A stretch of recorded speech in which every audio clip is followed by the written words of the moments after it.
അമേരിക്കയിൽ വൈറ്റ് ഹൌസിന് നേരെ വെടിവെപ്പ്, 2 പേർക്ക് പരിക്ക്, അക്രമി കസ്റ്റഡിയിൽ. ആക്രമണം ട്രംപ് വൈറ്റ് ഹൌസിൽ ഉണ്ടായിരുന്നപ്പോൾ. ഇന്ത്യ US വ്യാപാരം ശക്തിപ്പെടുത്താൻ ധാരണ, $500 ബില്യൺ കരാറിൽ ഒപ്പിട്ടു. പ്രധാനമന്ത്രി മോദിയുമായി കൂടിക്കാഴ്ച നടത്തി US state secretary Marco Rubio. വിദേശകാര്യമന്ത്രി S ജയശങ്കറുമായി ഇന്ന് കൂടിക്കാഴ്ച.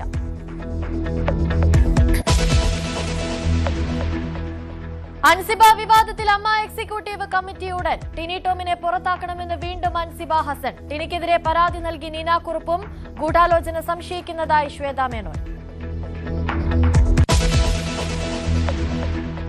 പോലീസ് തലപ്പത്ത് അഴിച്ചുപണിയുടൻ. ക്രമസമാധാന ചുമതലയിലും ഇന്റലിജൻസ് തലപ്പത്തും മാറ്റമുണ്ടായേക്കും. ആലപ്പുഴയിലെ മർദ്ദനത്തിൽ ഗൺമാൻമാർക്കെതിരെ വധശ്രമ കേസ് ചുമത്താൻ SIT. വകുപ്പ് തല നടപടിക്കും ശുപാർശ. കൊച്ചി മോഡൽ 6 റാക്കറ്റ് കേസിൽ ഒരു പരാതിയിൽ കൂടി കേസെടുത്ത പോലീസ്. ബിലാലും ബിന്ദുവും മുഖ്യപ്രതികൾ. കേസിൽ കൂടുതൽ അറസ്റ്റുടൻ. പോലീസിനെയും ഗുണ്ടാ തലവന്മാരെയും പരിചയമുണ്ടെന്ന സിന്ധുവിന്റെ ഓഡിയോ സന്ദേശം പുറത്ത്.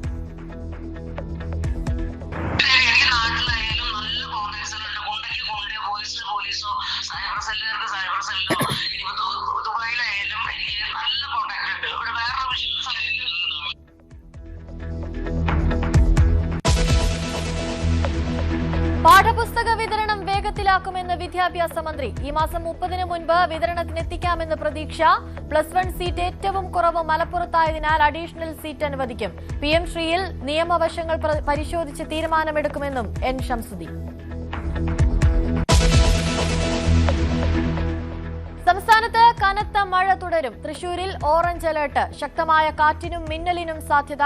കാലവർഷം മറ്റന്നാൾ കേരള തീരത്തെന്ന് കാലാവസ്ഥാ കേന്ദ്രം. പത്തനംതിട്ട പറക്കോട് ടോറസ് ലോറി വീട്ടിലേക്ക് മറിഞ്ഞ് വീട്ടമ്മയ്ക്ക് ദാരുണാന്ത്യം. അപകടമുണ്ടായത് പുലർച്ചെ 3 മണിയോടെ. എറണാകുളം പാലാരിവട്ടത്ത് KSRTC മിന്നൽ ബസ് ഓടയിലേക്ക് തെന്നിയിറങ്ങി. അപകടമൊഴിവായത് തലനാരിഴയ്ക്ക്.